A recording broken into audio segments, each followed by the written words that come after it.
Hello, guys. We're here with Cotie McMahon.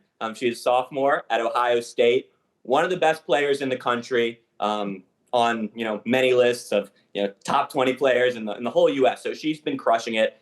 She's a sophomore right now. Cotie, you won huge honor last year, Big Ten Freshman of the Year. Can you walk us through that season? How was it for you, just excelling at that level, and how did it feel to get that honor? Yeah, going into the season, obviously each season I have goals set aside for myself. And going into the season, some unexpected things happened with our team, not having JC. So I felt like this was the perfect opportunity for me to kind of step up. I just focused on, just making sure that I was able to, do what I needed to do for my team and make sure that everything that I did, helped us, compete.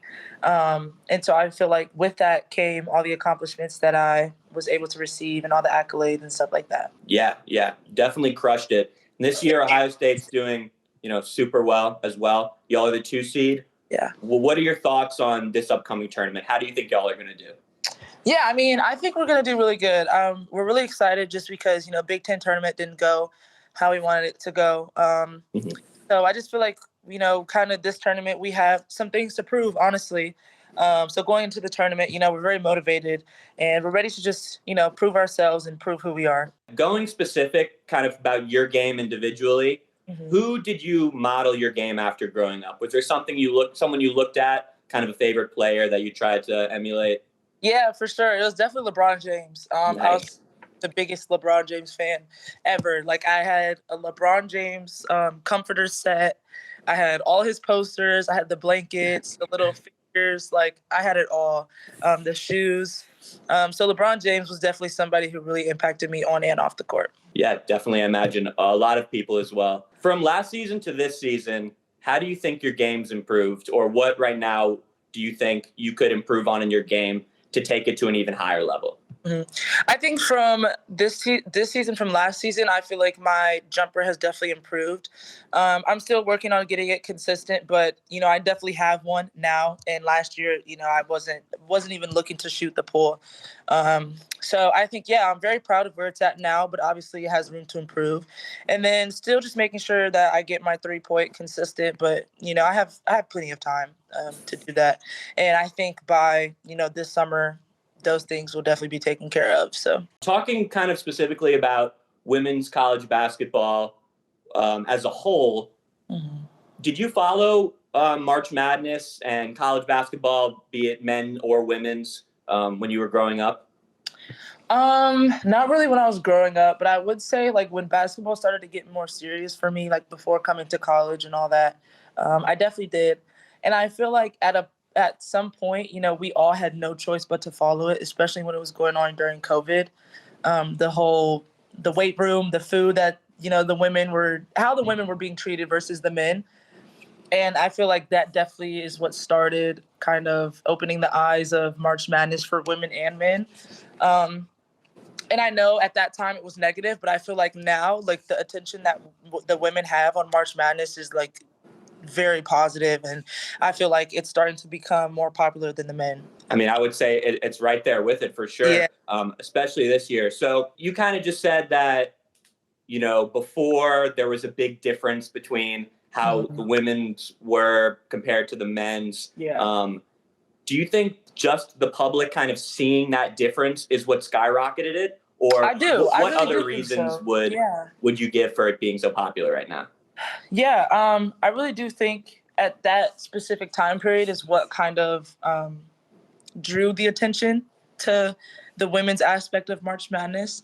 But I feel like what has made it skyrocket this year in a positive way was just, the women that we have in college sports. We have Caitlin Clark, we have Angel Reese, we have Georgia Moore, we have Paige, we have so many great basketball players that I think it's hard not to want to watch. Yeah, definitely a lot of big players. I'm from Louisiana, so I definitely am a fan of LSU. So I'm big on Angel Reese. That was a fun game last year in the tournament. This year for Ohio State, so y'all are definitely one of the most dominant teams. Have had, the recent losses. How would you address people that are say y'all are getting, not hot at the wrong time or getting cold at the when March Madness is starting? Yeah, I mean, what we do, I mean, we kind of just draw out the noise.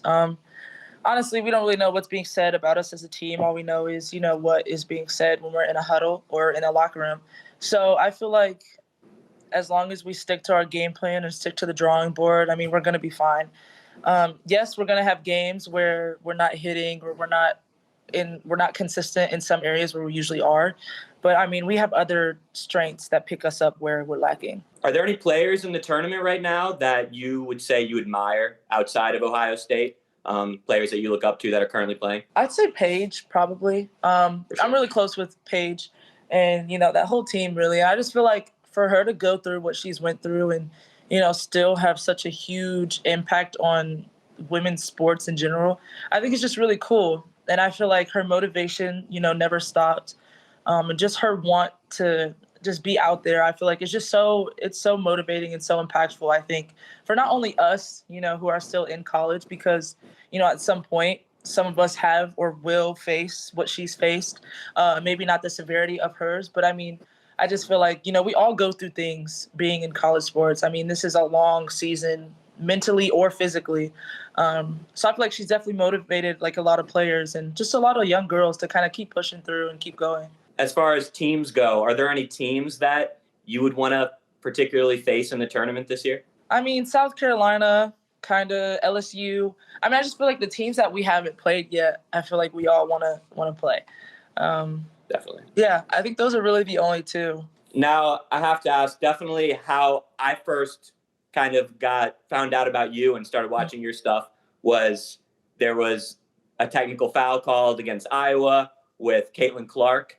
Do you view you and her having any sort of rivalry, or just playing her or the potential to play her in the tournament like make it feel a little extra sweet or a little extra revenge worthy? I wouldn't say there's a rivalry. It's just something about us. I mean, being in the Big Ten, we're two of the top teams in the Big Ten. Like, let's just be honest. So I think that definitely is what could give us a rivalry, but I think it is very sweet that, we have the opportunity to play each other again in the tournament. And not only is it sweet because, we're 1-1 with each other, but I think just the fact that there could be two Big Ten teams playing each other in the Final Four, I think it is. We would be playing in the Final Four. Yeah.